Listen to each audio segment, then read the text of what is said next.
मला किती छान टम्म फुगली पुरणपोळी. आणि हे बघा तुम्ही याची कन्सिस्टन्सी बघू शकता, अतिशय पातळ. हे बघा एकदम मांडे म्हणतात तशी पुरणपोळी झालेली आहे. नमस्कार, मी शुभांगी आणि खूप खूप स्वागत तुमचं आपली शुभांगी ब्लॉगमध्ये. तर मी सकाळीच काव्याच्या मम्मीची इथं सुहासिनी जेवायला गेली होती आणि आता संध्याकाळी माझ्याकडे सुहासिनी जेवायला आहे. म्हणजे मी एकच सुहासिनी घालणार आहे, कारण पंढरपूरहून आल्यापासून जरा तब्येत थोडी नरम आहे. तर मग मागच्या वेळेस घातल्या होत्या 9 सुहासिनी, 11 घातल्या होत्या. म्हणजे असं काही नाही, आता नाही घालायच्या, पण आता तब्येत माझी एवढी साथ नाही देत, त्याच्यामुळं एक सुहासिनी का होईना जीव घातली पाहिजे. तर मी आज एक सुहासिनी जीव घालते आणि पुरणपोळीची मी आज संपूर्ण रेसिपी तुम्हाला दाखवणार आहे. तर रेसिपी व्हिडिओ शेवटपर्यंत नक्की बघा आणि चला तुम्हाला दाखवते मी. तर पुरणपोळी करण्यासाठी इथे मी अर्धा किलो पंजाबी डाळ घेतली, दुकानातली स्वच्छ निवडून घेतली. आणि अर्धा किलो डाळीसाठी इथे मी कुकरमध्ये 2 तांबे पाणी तापत ठेवले. आता मी डाळाच्या मी धुवून शिजत टाकते. मी बघा डाळ धुवून टाकली स्वच्छ. मी याच्यामध्ये हे 2 वेलदोडे टाकले मी शिजायला. वेलदोडे टाकल्यामुळे ना पुरणपोळीची पण चव अप्रतिम लागते आणि साराला पण छान स्वाद येतो. त्याच्यामुळे हे बघा हे 2 वेलदोडे टाकले मी याच्यामध्ये कुकरमध्ये शिजायला. तर आता मी कुकरला 2 शिट्ट्या घेऊन टाकते. एकीकडे मी पुरणपोळीची डाळ शिजत टाकली हरभऱ्याची, तर एकीकडे मी पीठ मळते आता गव्हाचं. तर हे मी पोहे खायचा चमचा गच्च भरून घेतला आहे, शिगुशिक भरून घेतला आहे, कारण पुरणपोळीसाठी ना मीठ जास्त टाकावं लागतं.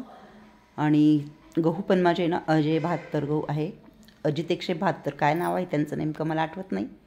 आणि थोडंसं पीठ टाकलं आहे परातीमध्ये मीठ टाकल्यानंतर.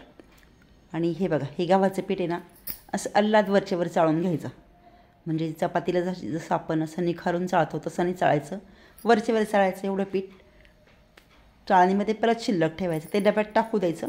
ते आपण साध्या चपातीसाठी वापरू शकतो आहे, पण पुरणाच्या पोळीसाठी असं वरचेवर चाळून पीठ घ्यायचं आहे. आणि अर्धा किलो हरभऱ्याच्या डाळीसाठी साधारणतः मी अर्धा किलो पीठ घेते. आता हे पीठ मी छान मळून घेते. चपातीला पीठ लागतं त्याच्यापेक्षा पातळ पीठ मळावं लागतं हे, म्हणजे मला तरी लागतं पातळ. आता काही काही बायकांना नाही जमत पातळ पिठाच्या पोळ्या, पण मला पातळ लागतं पीठ मळायला. त्याच्यामुळे हे चांगलं मी कचं मळून घेते व्यवस्थित. तर मीठ टाकल्यानंतर याच्यामध्ये ना मी तेल टाकलं. मी तेल टाकलं असं बोलल्याऐवजी पीठ टाकलं असं बोलली, पण मी तेल टाकलं. एक भाजीचा चमचा भरून तेल टाकलं. त्याच्यामुळं काय होतं पोळी छान मऊसूत होते. आणि हे बघा या पद्धतीने चांगलं मी असं कचा पीठ मळून घेतलं आहे. आणि पहिल्यांदा थोडं डिपर करायचं आणि नंतर पाणी लावून हे पीठ पातळ करायचं, अशी माझी जरी पद्धत आहे. तर इथे पुरणाची डाळ मी ना पूर्ण नाही शिजवली, अर्धवट शिजवली. कारण आहे ना पूर्ण नसती शिजवायची, अर्धवट शिजवायची असती. आणि अर्धवट आहे ना परत पाणी टाकून नुसती ना कुकरमध्ये बिना झाकणाची शिजवायची असती. त्याने साराची चव खूप सुंदर होते.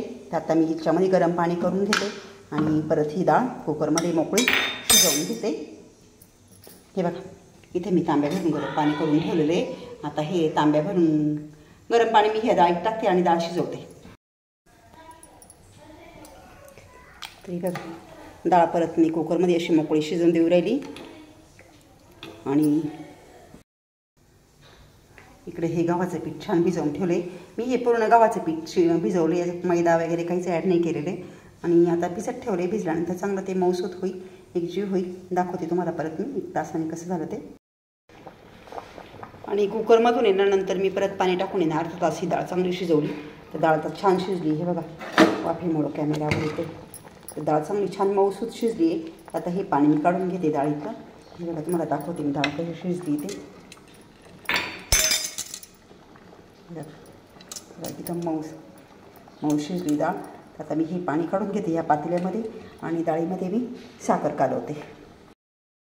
आणि डाळीतलं पाणी मी चाळणीमध्ये ओतून घेतलं पातेल्यात. हे बघा ही डाळ खूप छान शिजली आहे. आता हे अर्धा किलो डाळीमध्ये मी 1.5 पावशर साखर टाकते. हे बघा ही 1.5 पावशर साखर आहे. आता हे छान शिजवून घेते.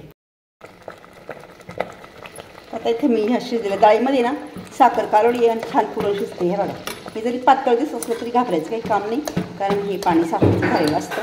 थोड्या वेळात हे पाणी चांगलं आटून जातं. गॅस चालू ठेवायचा. साधारणतः 10-15 मिनिट हे पाणी बस इथं आटून पुरण छान सुकं शिजून जाईल. आणि हे बघा 15 मिनिटं गॅस चालू ठेवल्यानंतर पूर्ण पाणी आटून गेलं आहे साखरेचं. आणि बघा कोरडं एकदम छान कोरडं असं पुरण झालं आहे, छान पिवळा पिवळा मस्त कलर आला आहे. आता त्याच्या मी शेवट वेलदोडा पावडर ॲड करते. तर पुरण थोडं थंड होऊन दिल्यानंतर आहे ना, हे बघा रोहिणी इथं पुरण बारीक करते. भरपूर बारीक करून झालं तिचं. बघू किती झालं रोहिणी. मस्त मी वेलदोडा पावडर मिक्स केली आणि आता हे बघा इथं पुरण बारीक करते रोहिणी. तरी ते हे बघा हे पीठ भिजवलेलं आता छान भिजले असं मी पाणी लावून ठेवलं होतं. आता मी चांगलं कच मळून घेते. हे बघा इकडे पुरणाचे गोळे पण रोहिणी वाटून ठेवले, त्याचे छान गोळे करून ठेवले. अजून काही पुरण ती वाटते तर मी पोळ्यांना सुरुवात करते. त्याच्या अगोदर हे पीठ छान मळून घ्यायचं. असं मला पातळ पीठ लागतं. बघा याच्यात तुम्हाला भरपूर पाणी दिसत असेल. मला पोळ्यांना पातळच पीठ लागतं, कारण पातळ पीठ केलं तर त्याच्या पोळ्या खूपच सुंदर आहेत. तर तुम्हाला पुढे पुरणाच्या पोळ्या दिसतीलच मी कशा करते ते. तर या पद्धतीने पीठ छान चांगलं कसं मळून घ्यायचं आहे. आणि सगळी तयारी केली. मी इथे तवा तापत ठेवला आहे, इथं तेल ठेवलं आहे, इथं पीठ काढलं आहे, पळपटलाटनं सगळं तयार करून ठेवलं आहे. तसं मी सर्व केला आज, पण तुम्हाला फक्त पुरणपोळ्यांची रेसिपी दाखवली, कारण सर्व स्वयंपाकाची रेसिपी दाखवणं तर काही शक्य नाही.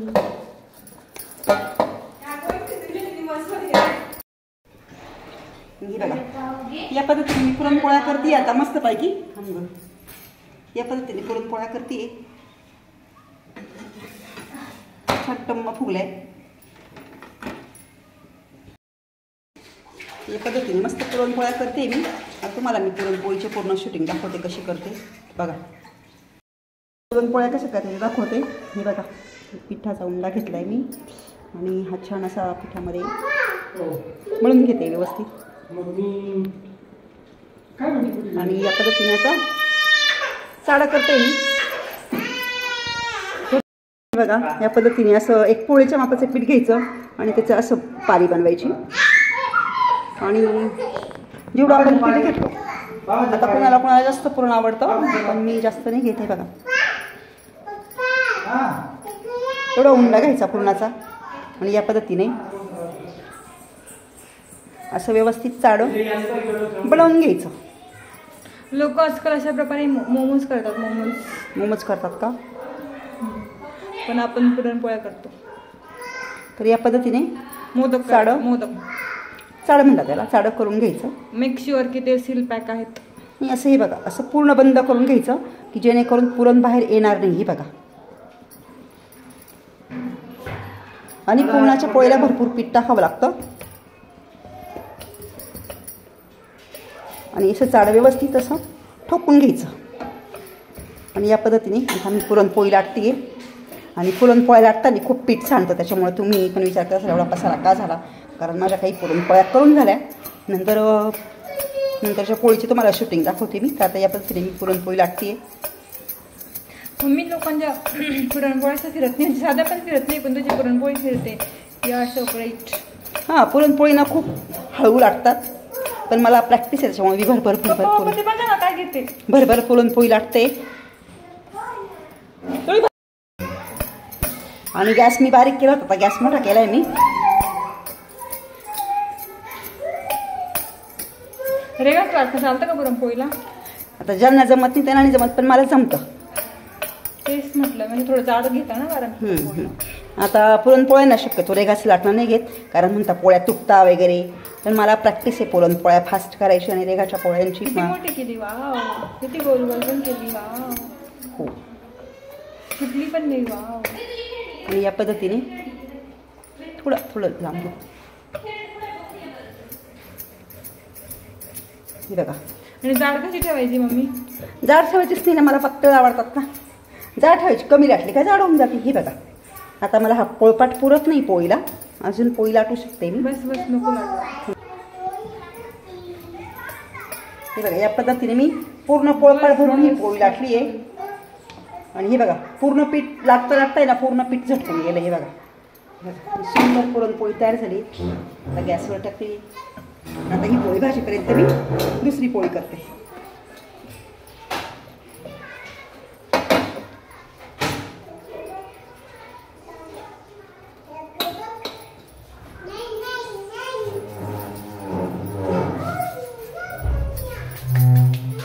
बघा थोडेसे बारीक बारीक फोड आल्यानंतर ना पुरणपोळी उलटून देते मी.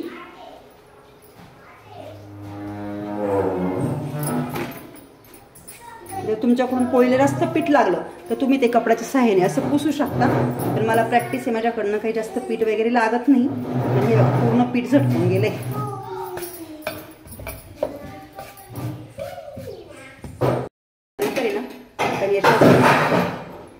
शक्यतो पुरणपोळ्या करताना तेलाच्या करायच्या, कारण आपण जर तुपाच्या पोळ्या केल्या तर त्यानंतर गार झाल्यावर तिला वाटलेलं होता, त्याच्यामुळे तेलाला लावून पोळ्या करायच्या. असं केल्यानंतर पोळी बनवून देते. आणि ही बघा मला किती छान टम्म फुगली पुरणपोळी.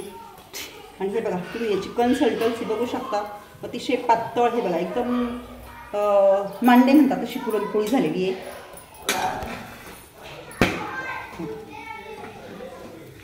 उलटी कर ना, एकदा उलटी कर ना. ती वाफ जाते ना त्याच्यामुळे नाही होत. ते बघा भरपूर फुगते. बघा ठीक आहे ठीक आहे. हे बघा या पद्धतीने मी आता सर्व पोळ्या करते. हे बघा किती सुंदर कन्सिस्टन्सी आलेली. कन्सिस्टन्सी नाही म्हणू शकतो त्याला आपण. मग किती छान याचं टेक्स्चर आलं तुम्ही पाहू शकता. आता इकडनं कच्ची वाटते. ते बघा मी अर्धी दुमडून घेतली आणि खूप छान भाजते पोळीने. आता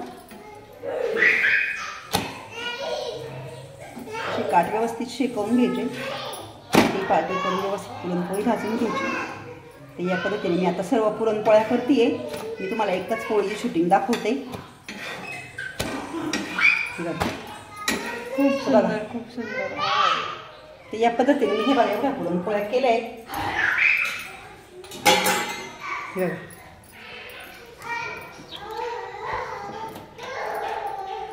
एवढ्या पुरणपोळ्या केल्या, अजून भरपूर करायचे आहे. त्या खालच्या डब्याने वाटा आहे. हे बरं वाटा 2 नंबरच्या डब्यात वाटा काय किती डब्याची छोटी वाटा आहे 2 नंबरच्या.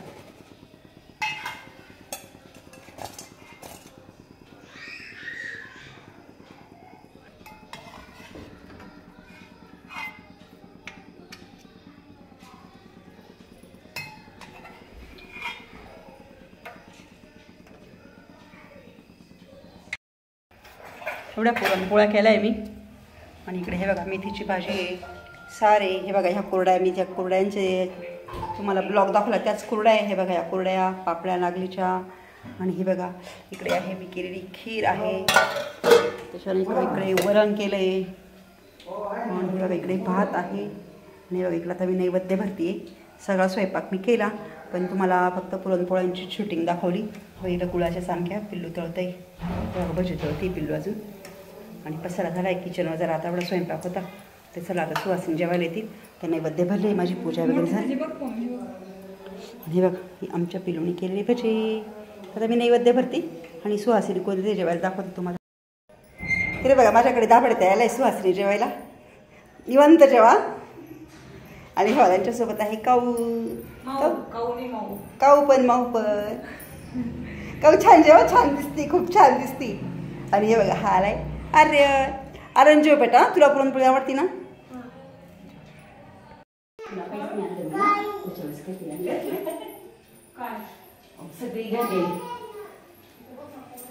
मी आज ठरवलं मग त्या दिवशी त्यांना म्हणलं रांगोळी लवकर या, सामान घेऊन येऊ. सुवासिनीचं ओटीपर्यंत करते मी. साधंच केलं. ब्लाऊज पीस शिवायला का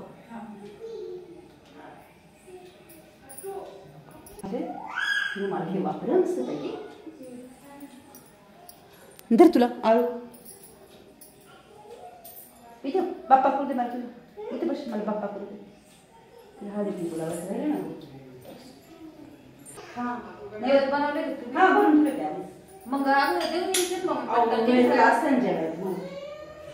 बरोबर मी काय केलं सगळं देवतीच नाही. तुम्ही उशिरा जाऊ त्याला. मी माझी होती कोणाला एक दिवस ऍडजस्ट करायचं. हां मी हे काय केलं. तर आता माझा संपूर्ण स्वयंपाक झालाय आणि मी चालले नैवेद्य घेऊन. तर चला.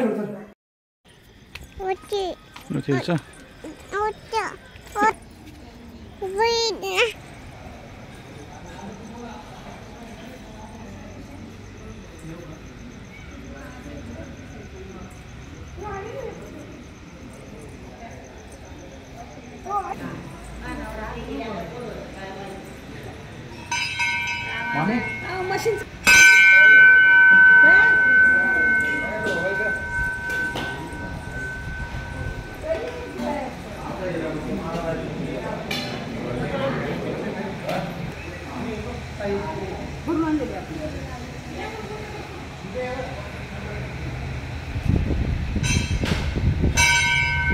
आज ते उद्या ये बरं का.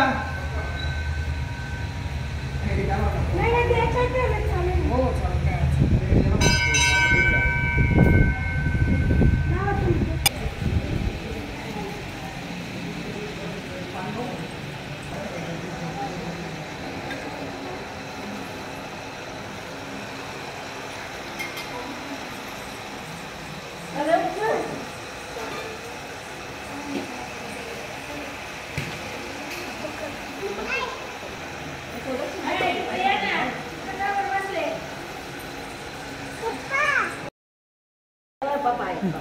गिरू काय का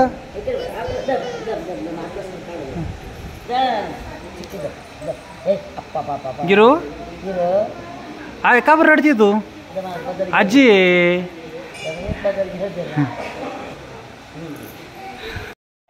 तर गिरिजा बघा ह्या जोगवा मागणाऱ्या आजींकडे कशी छान बसली. बापा कर आजी बापा कर ना. हां जा बापा कर.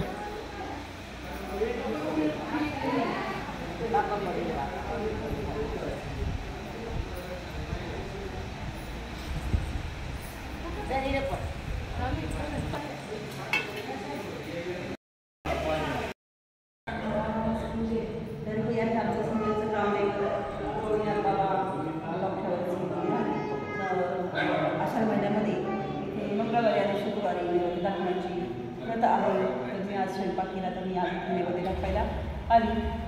याच्या अगोदर मी शुक्रवारी पण नैवेद्य दाखवला होता, तेव्हा सुटी मी दाखवलं तुम्हाला.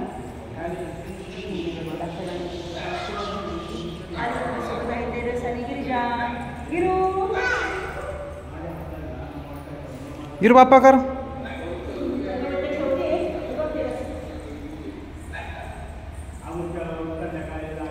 प्रथम स्वयंपाक झाल्यानंतर घरामध्ये नैवेद्य वगैरे दाखवले, आरती केली, सुहासिनीने जेवण घातलं आणि त्यानंतर मी गावाबाहेरच्या देवी मंदिरात देवी नैवेद्य दाखवायला गेली.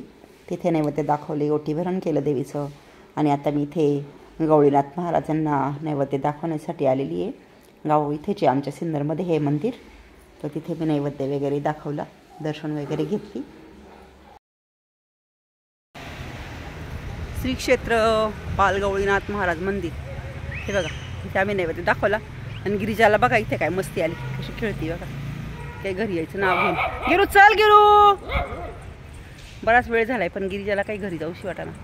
चल गिरू चल लवकर.